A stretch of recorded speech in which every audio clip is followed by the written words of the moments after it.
Okay. All right. Well, good morning, good afternoon, good evening to wherever everybody is. Um, today, welcome to the second day of the LLPx online expo. Thanks to everybody who came last week. I hope you enjoyed all the presentations and great talks we had. And so let me go over the schedule a little bit for today, and then we'll get on with our keynote. So we will begin in a few minutes with our keynote by Camilla Zamboni. After that, we are going to have a session called The Ludic You Love, where everybody will have a chance to get in groups and talk about what it is in ludic stuff that they love and want to share with people. We'll have a quick break after that, and then the last part is our topic discussion, where when you registered, there were a number of questions that you could pick from, and Fabio and I are going to put together some rooms so people can get together and talk about those topics, and then hopefully share at the end a little bit about what they came up with. And the very last thing, when we say goodbye, is we also have a short feedback part on the game board, which I hope everybody can take a look at and give us some feedback for next year's and subsequent events like this. That will help us out a lot. So, without further ado, let's get going here. Our keynote. So for today's keynote by Camilla Zamboni, who is speaking to us from Italy right now. She's a professor at Wesleyan University in the US. She teaches a course called Education Gaming Lab, and a lot of her focus and interest is in tabletop role-playing game. So Camilla, please begin. Thank you. Absolutely. Let me share my screen. Hi, everybody. All right. So first of all, I wanted to say thank you to Martin and Fabio for this invitation. It's lovely. I'll try to be as colloquial as I can. I wanted to touch on a few points. I will skip over some rather quickly. So if you then have questions, please feel free to reach out to me via email, or if there's time at the end for a few questions. Also, it is 2 a.m. for me, so I won't be able to stay for a long time because I also have to go to bed at some point. But I will stay for a little bit at the end because I have a lot of tea and coffee in my body right now, so I think I'm wired for a while, more than 30 minutes, I think.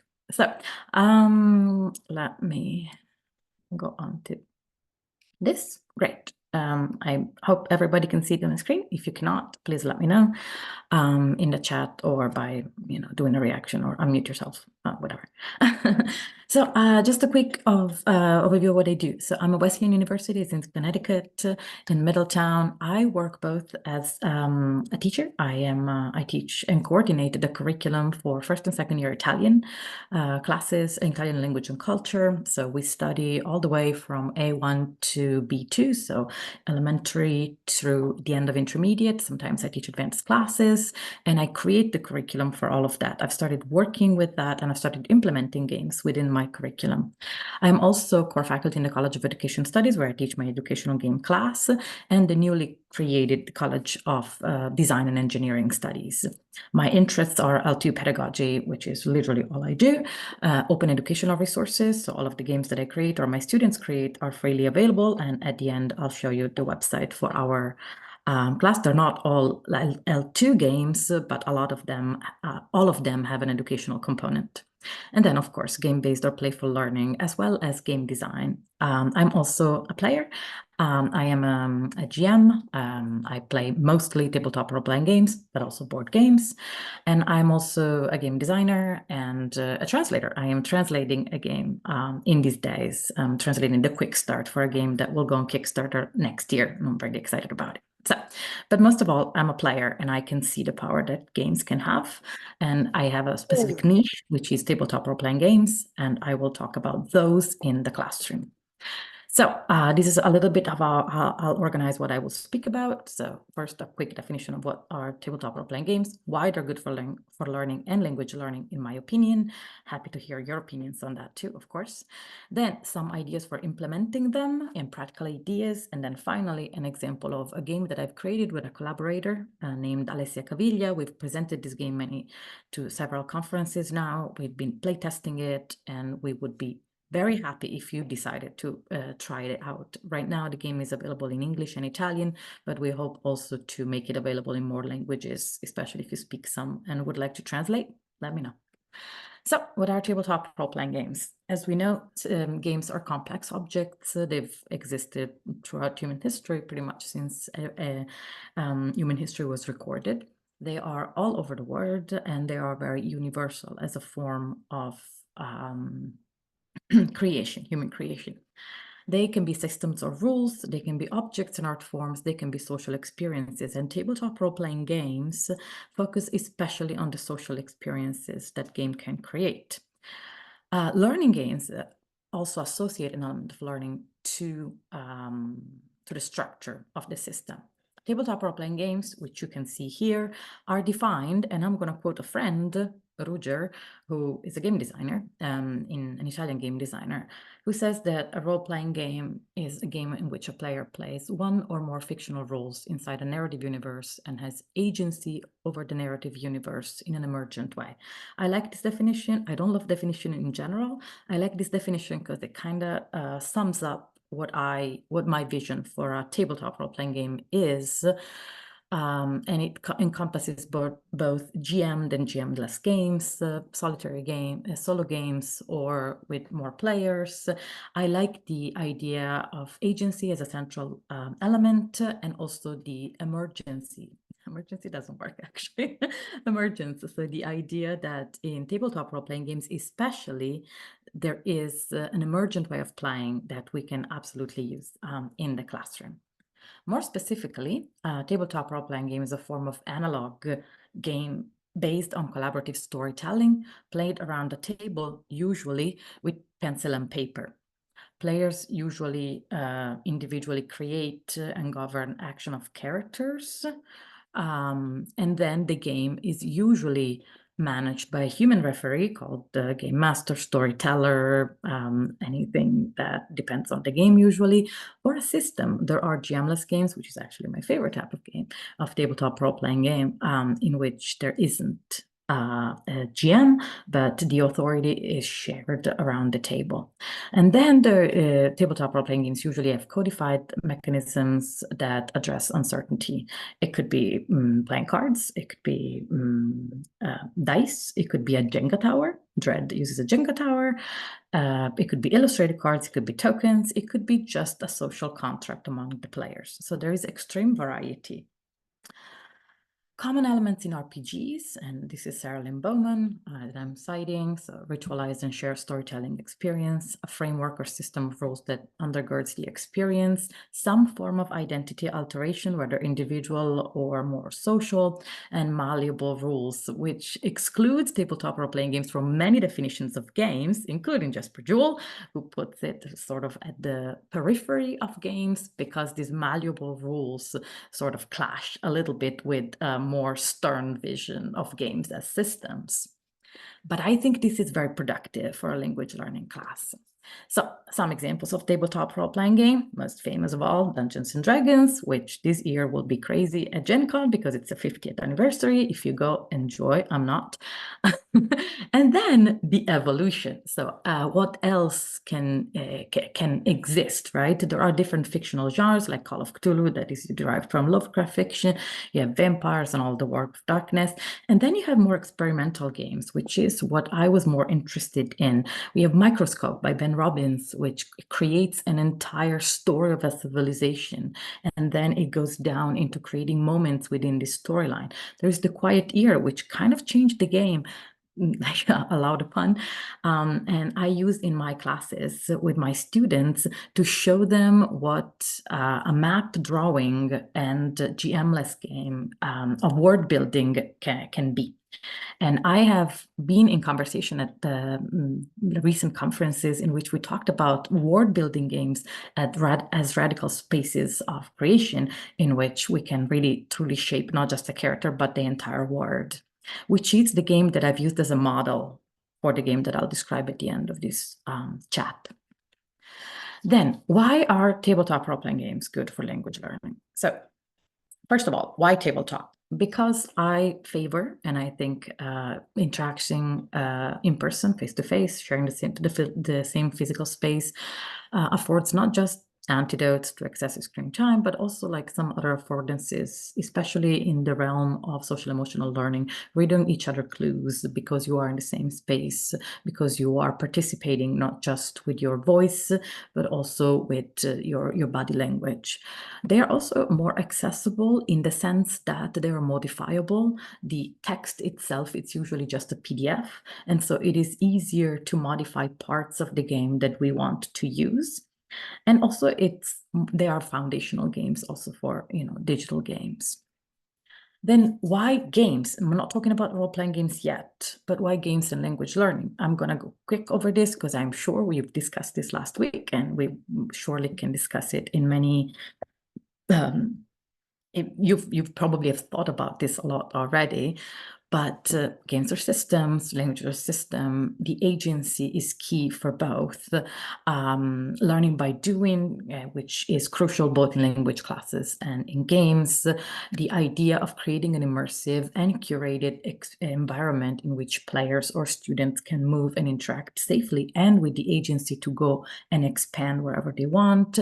The need for scaffolding, which is well executed in games, and games especially with a careful design, and that is also necessary in L2 classes. And then interaction with both the game system or language system and with others. We can come back to this slide later, but I just wanted to put down a few points.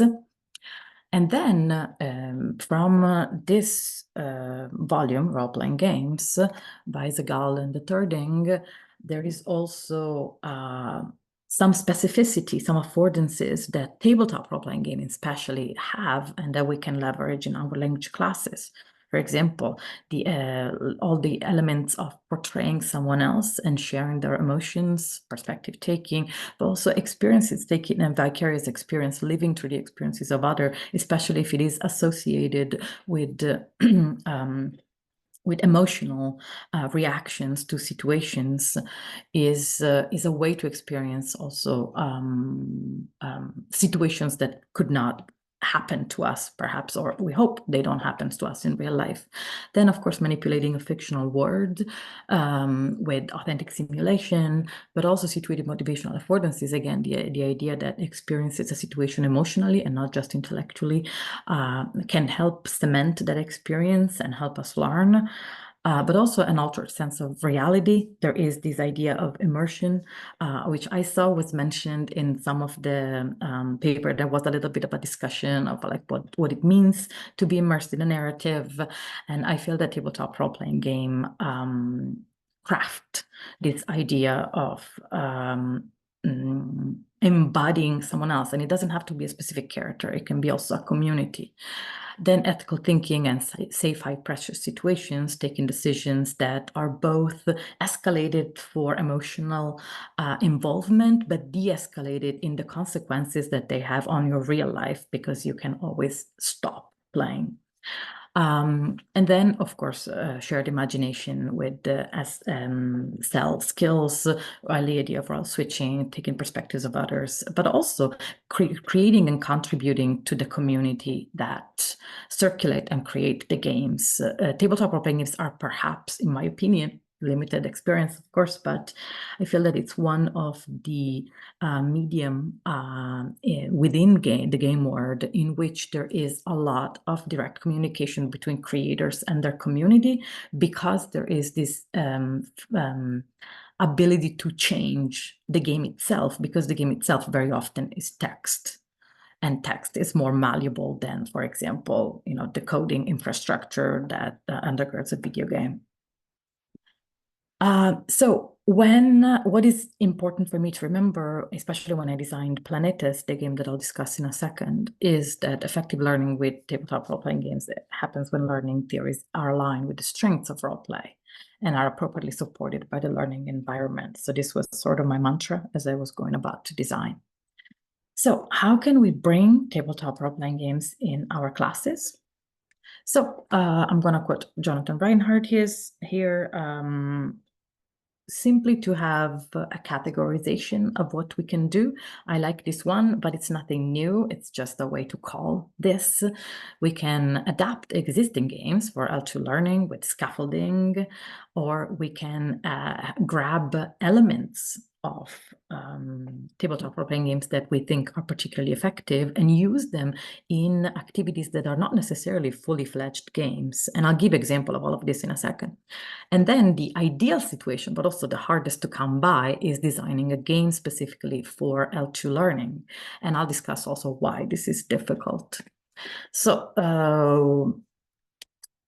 I've sort of touched on this, so let me go straight to the example. So for adaptation, why, first of all, adapting commercial games? Well, because they are designed to sell, and so usually they're more beautiful, and they are more sophisticated, especially for what concerns the game design. The design is usually created to be engaging. It usually allows for greater agency, open-ended development, more granular mechanics, strong thematic context that we can change or use to our advantage. Also, they tend to be more universal as frameworks because they are designed for the widest possible audience, because they want to sell, simply for that. I like Squire from 2011 that says the player experience is sculpted so that it feels like a warm hug.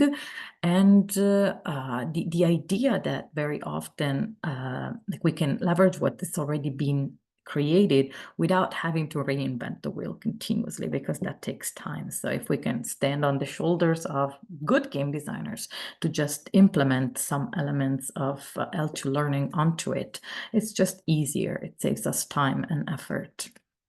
So how do you adapt? Well, think of games as toolboxes, right? I know you already do that, but I don't know if you've thought about it for tabletop role-playing games. They are systems made, like all games, of aesthetics, themes, mechanics, technologies that you can steal and mix and match. How can you modify them? You can modify the language, the game materials. Usually game materials are meant for native speakers. So we can modify the language so that for language learners, it can be more welcoming. We can introduce scaffolding with activities before and after the game, of course. We can create and introduce corollary materials, lesson plans, best practices, assessment, reflective journaling, for example, that can be done after the game or prior to the game. We can manipulate space and time of the game. Very often, role-playing games are hard to bring into the classroom because they are very long, 4 or 5 hours. Nobody has that time in class. So how can we make them perhaps more contained so that they can be used in a class? And we have to think about that as instructors, and many game designers are not instructors. Or you can change the theme and context of a game, keeping the mechanics intact. Those are all ways to adapt a game that already exists. Example. So this is Dungeons and Dragons, and there are educator resources available online in which educators propose ideas on how to use this game that is so famous and has so many resources and is so supported in many ways, how to bring that into the class. Other examples are games like Dialect, Sign, and the new Xeno language by Thorny Games, which reflect about the idea of learning a language and cannot be brought into the class as are, but they can be modified, or some of the mechanics that they use can be used for our own classes. Even games like Dixit, which does not fall under the category of tabletop role-playing games, but with these cards, a lot of tabletop role-playing games use Dixit cards or similar cards. There is one called it's not coming. Anyway, it's a role-playing game that Dreampunk. It's called Dreampunk, in which you move in an oniric dimension, and the mechanics to advance is using cards that are similar to Dixit cards, and you just have to pick an element, and that's the action that you can do as long as it is in the card in front of you. So there are many ways to think about that, with the advantage that these materials already exist and are usually pleasant to use because they have good art, because they work mechanically, because they've been play tested so much. The second way to bring tabletop role-playing games within language classrooms is gamification. Of course, if I say gamification, we think of apps or systems that don't necessarily involve a lot of storytelling and don't create necessarily immersive environments that are very well thought out and crafted. However, we can steal elements and practices from tabletop role-playing games that we can implement in language classrooms. For example, on the instructor side, we can create more curated and memorable learning experiences. Think of like a game master. For example, if we create a situation, think in a sensory way. Start using sounds, images, props, more than you would usually do to give more vivid images, or creating an interesting word for a situation that you're proposing, because we already use role-playing in class. And this could be done collaboratively with the students, involving them in the creation of the word.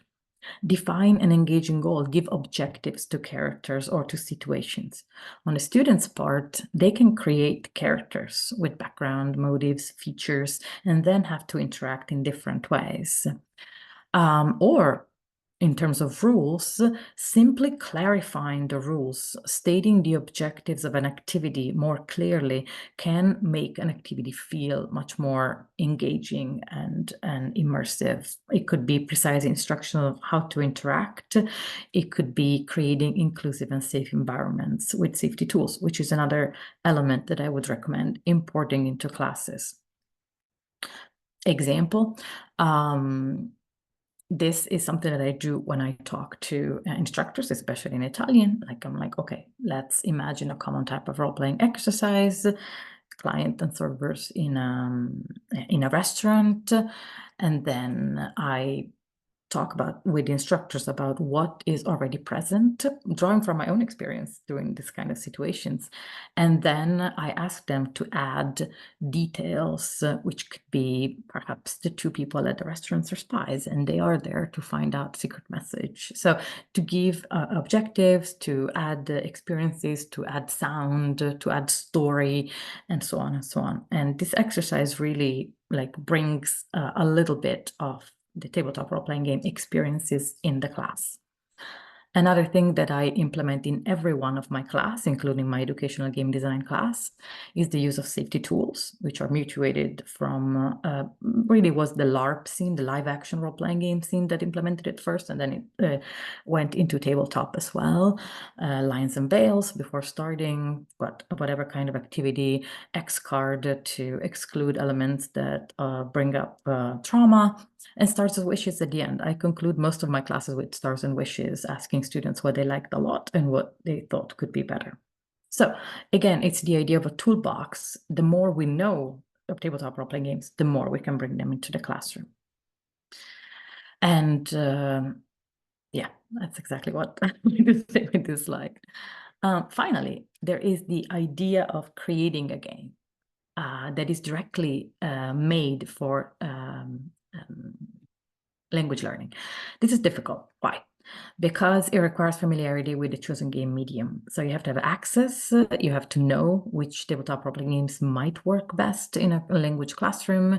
You need also background in L2 learning theories and experience in the classroom. And this combination of factors is not that common.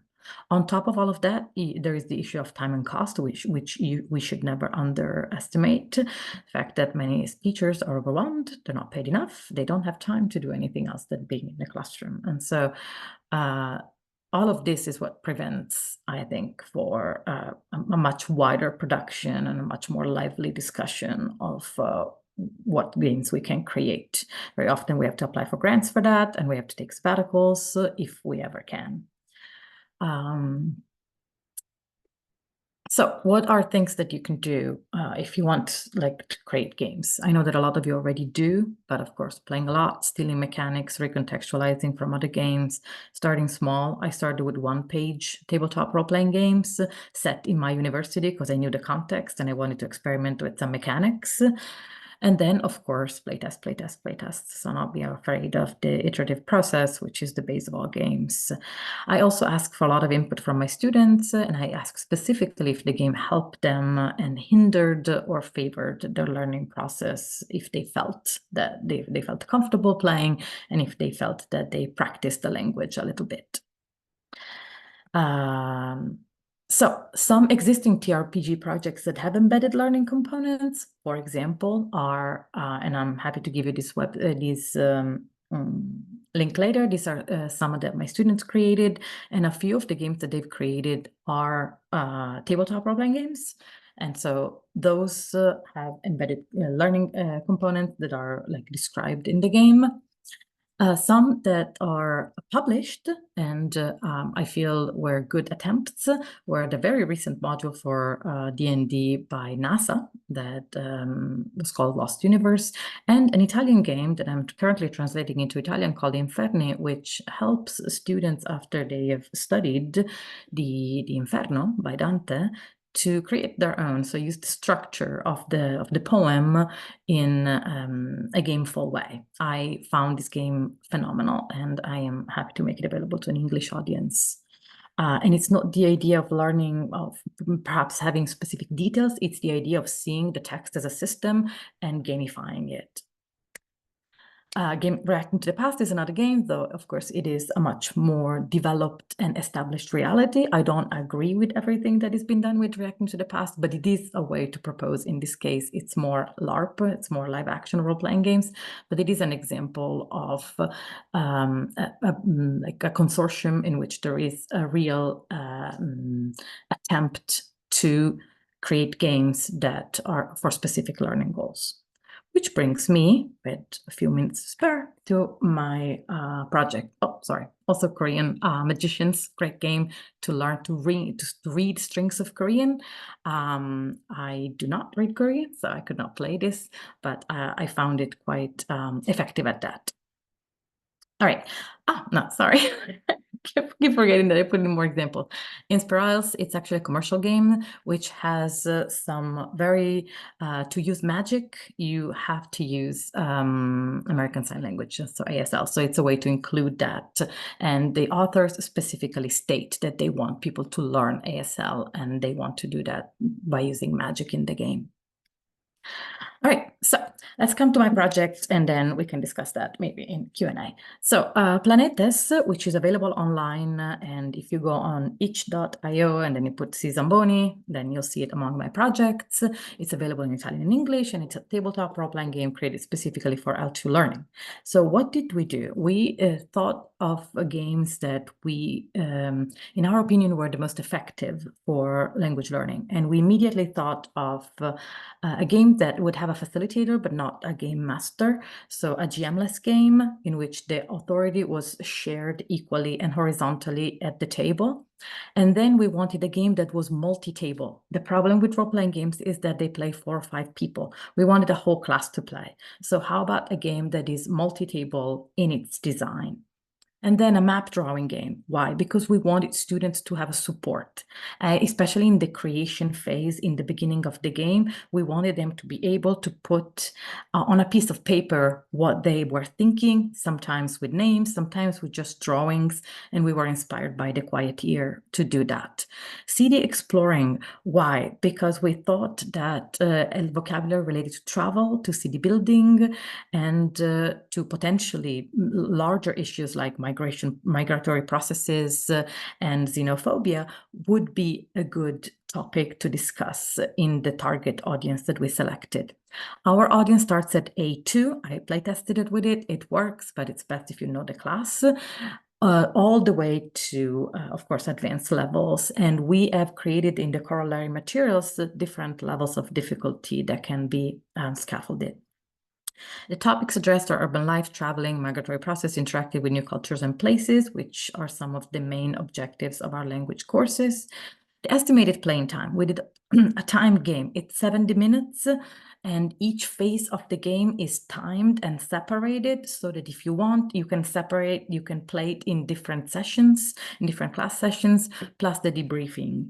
And then the scaffolded mechanics they build on one another, again, scaffolding, and then they are granular in the sense that we've thought literally of what kind of questions and interactions we wanted to foster to create an environment in which students could feel comfortable using the L2. The use of safety tools, of course, is encouraged in the beginning of the game, and the game itself is highly customizable. In a workshop that we'll do in 2 weeks, we'll actually ask instructors to take our game and contextualize it either for place, for time, or to change some elements of it. So we invite customization from instructors. So let me tell you very briefly how the game works.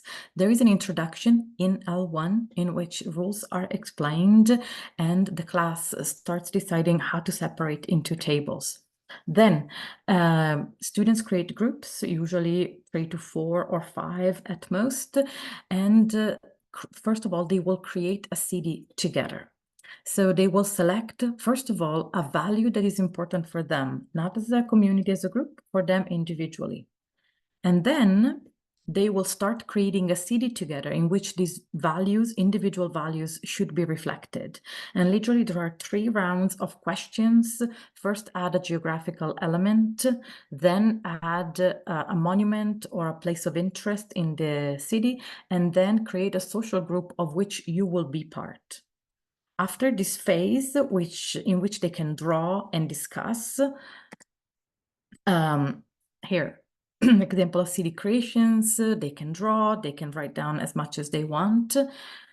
They, at this point, will decide whether they belong in the city or not. And after discussing, 1 person per table will become a traveler and go to another table. This is the multi-table part that comes in. At this point, the traveler will stand up and go to another table and visit another city. And the interaction with these people in the city, which will become city dwellers, will happen through question and answer. First, question and answer that are yes and no, so they're a little bit easier to answer, and then more open-ended questions. This whole phase is over 20 minutes, so it's quite long and it allows for time to ask questions.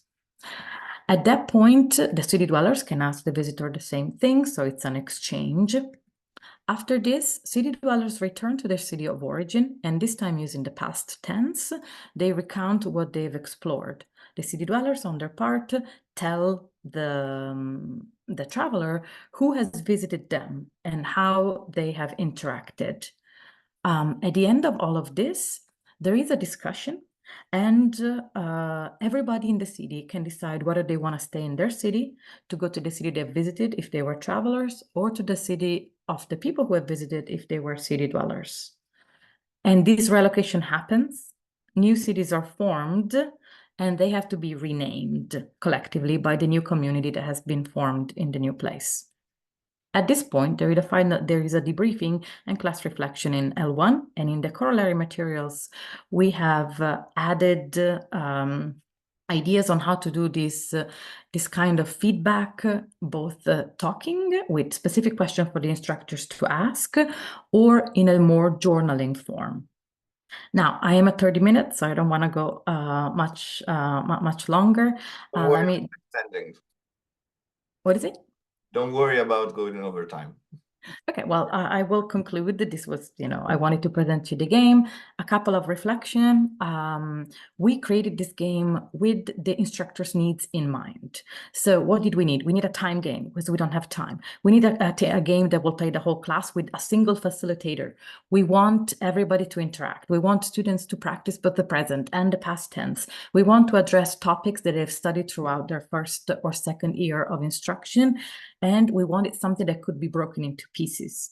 And that's what I mean when I say that this kind of design can happen only if you have experience of class, because you know what you need, experience of some learning theories, because you know what students can can engage with at this point.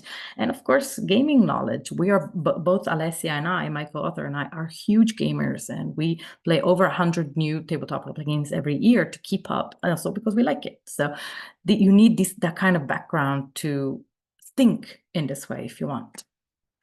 The learning goals for us were, of course, vocabulary practice, spontaneous oral interaction in the target language, reflecting on issues, then formulating and asking yes and no open questions, describing using all 5 senses, but also fostering social and emotional learning and also self-assessment, coming in touch with other cultures. So as you see, there is a mix of objectives that are more practical we want students to practice the language.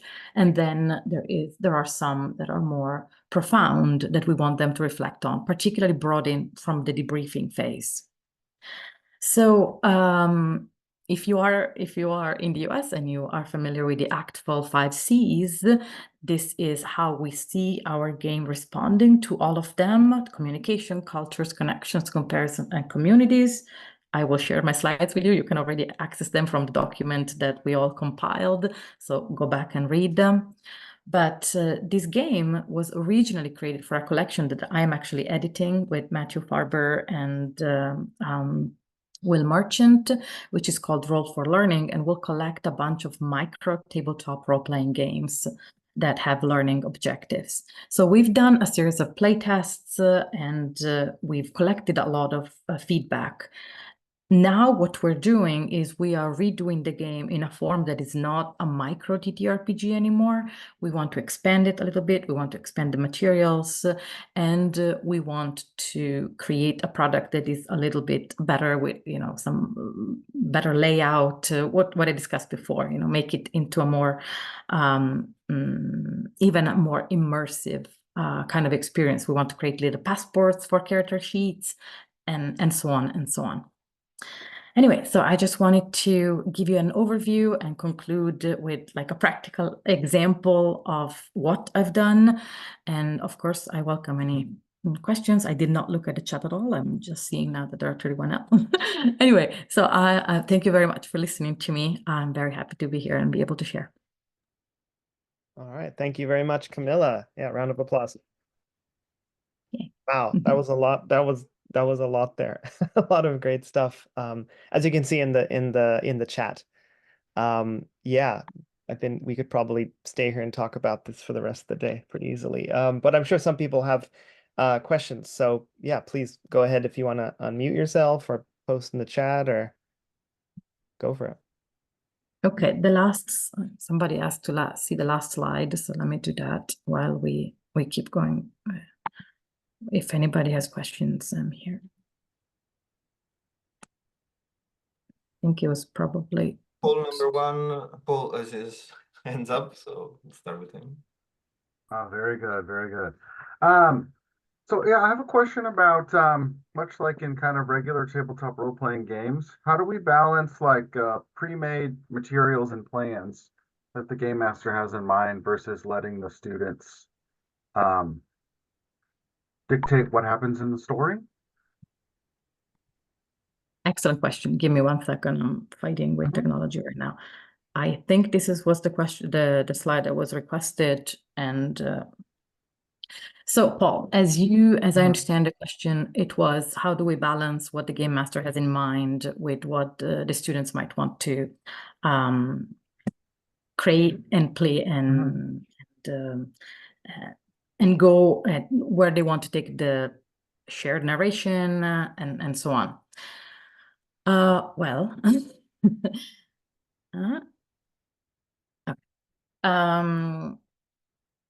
So my answer is a little militant in this. I don't believe in the GM having a larger authority at the table, but even in games that are GM'd, I tend to prefer games like all of the Powered by the Apocalypse or Fortune in the Dark, in which there is an element of co-creation of the world building.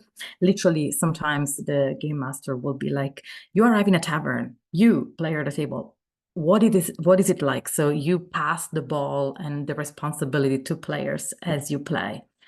So I feel that asking questions to the students to add detail, but having an idea, a mental map of where, not of where you want the story to go, but of important points that might come up.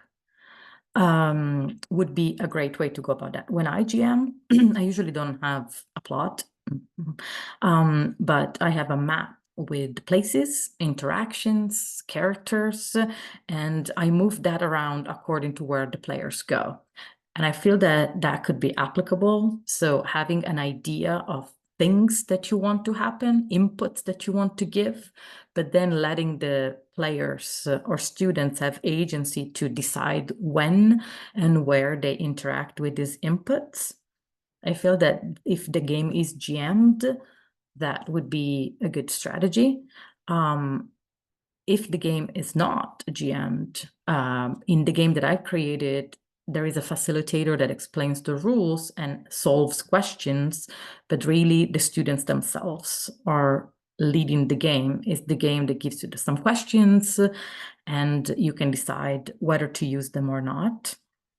So that would be the further even step. But going one step back, which is a GM game, I would recommend a map approach to it so that you can let them roam around, but it's called a sandbox, right? So you create sort of this container in which they can move. They can even break the walls of the containers sometimes. I've seen that happen. And then you're like, well, I haven't prepared for that.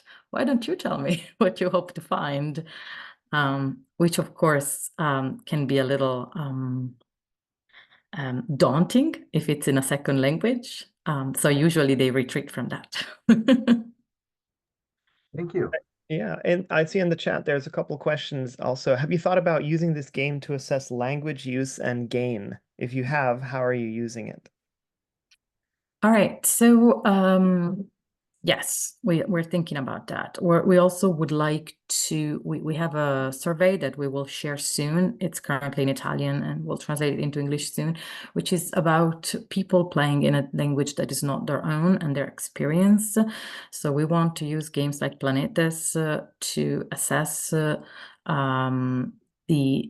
a way, the emotional and psychological experience of players playing in a second language, but then more to the point of the question, what language gain? Yes.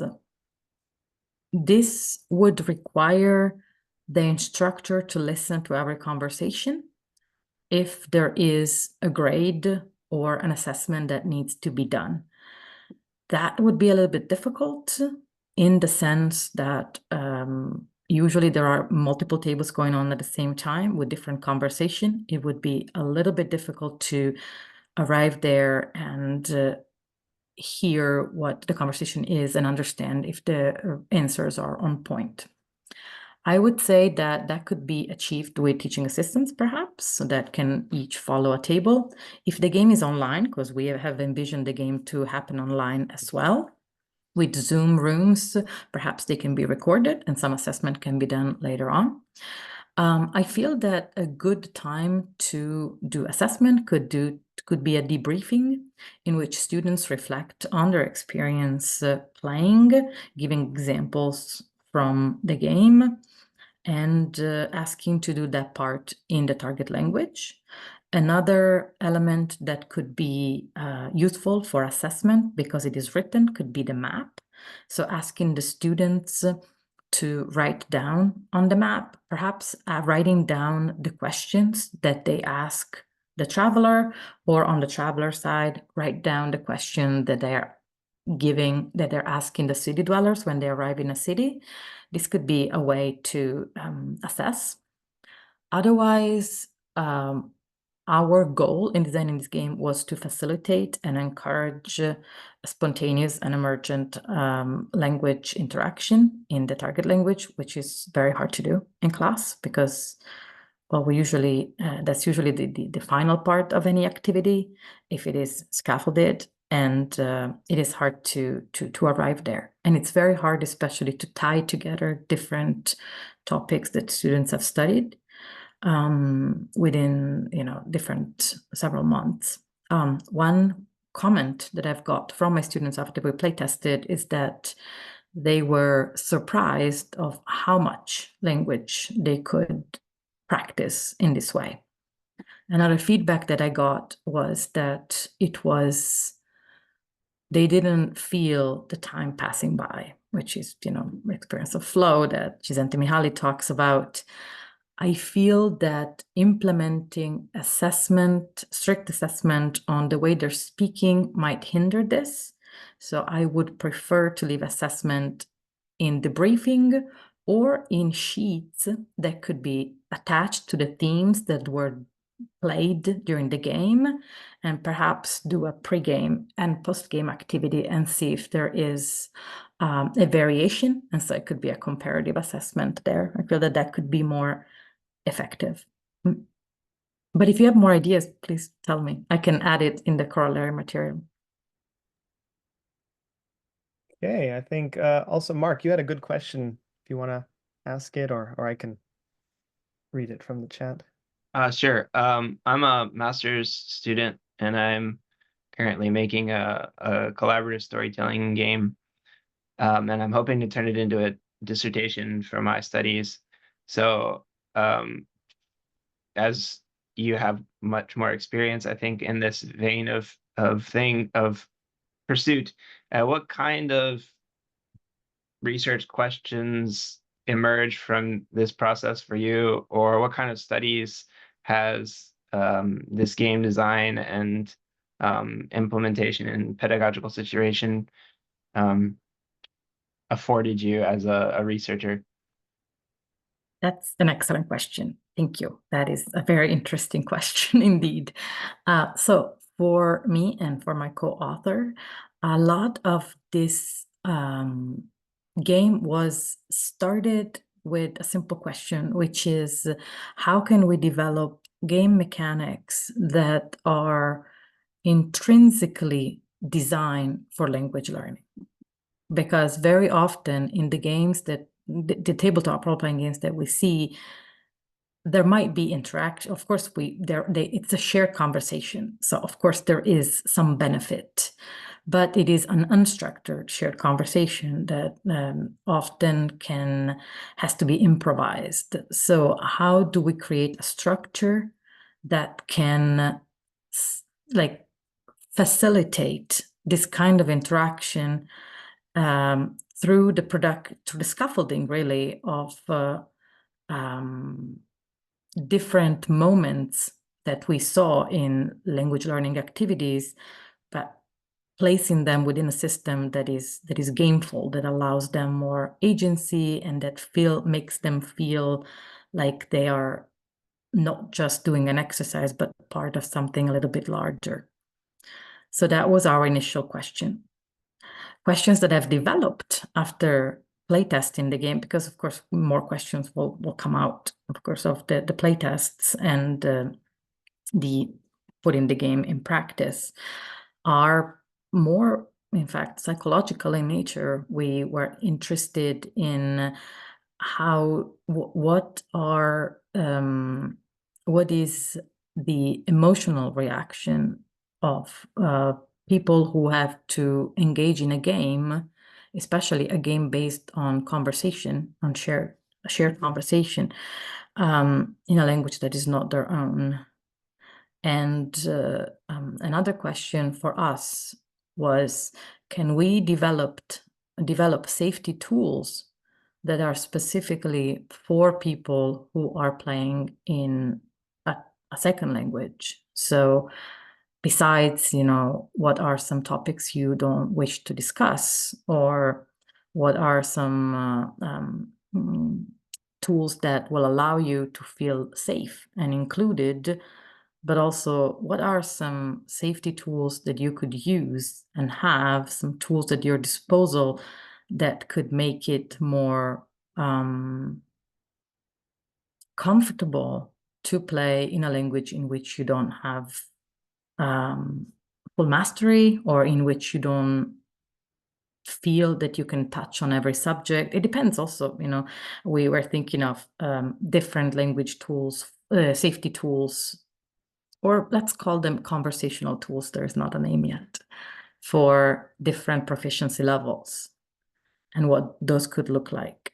So I feel that the research questions that you want to develop should be either tied to game design, how to create games that respond to specific needs for language learners, or they could be more in observing how people engage with a game that is designed that way. I mean, these are just some examples. Of course, I would be very interested in knowing what research questions you come up with and what you'll develop, especially as a game. I'll be happy to keep in touch. Thank you. Please do, really, please do. Yeah. I see something on the chat that talks about it's about debriefing. Yes, I feel that debriefing is mandatory in all games. I literally will stop a session a little bit earlier to make sure that there can be a frank conversation about what worked and didn't work in the game. And so with Alessia, we specifically went through, let me see if I can I'll show you in the there are two versions of Planetes online, and they are one is the one with the layout, which only has the game text, and then there is another one with all of the corollary materials. And for us, it was very important to look at the briefing. So let me just very quickly show my screen. There we go. So this is the text with all of the corollary materials. As you can see, it has no layout, but this is the game itself. This is all Planetes, which stays in 3 or 4 pages. So there's not big manuals to read. We both hate big manuals. And it is a word building game, so there is no setting or pre-existing lore. But besides, after the character sheet here, there are best practices for playing and tips for running the game. So we give some ideas on how to up the intensity, adjust for difficulty, raise the stakes. And then here we recommend strongly a debrief with a facilitator, and we give specific questions to ask the class. And then we give ideas on how to do debriefing sessions as written assignments. And some of them could also take the form of the city dwellers come together, and as a group project, they write a guide of the city they've created. Or the wanderer, the traveler, can write a review of the city they visited. So for us, it was very important to specify the part on the debriefing and to make it really clear that it was part of the game. It's not a skippable part of the game.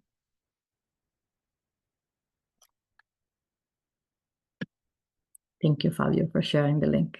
Of course, I think like everybody else, we've been blown away by this amazing idea that this game is. And yeah, I'm lurking on your website now. We're a little bit over time, but if somebody has an extra question, maybe we can just reach 3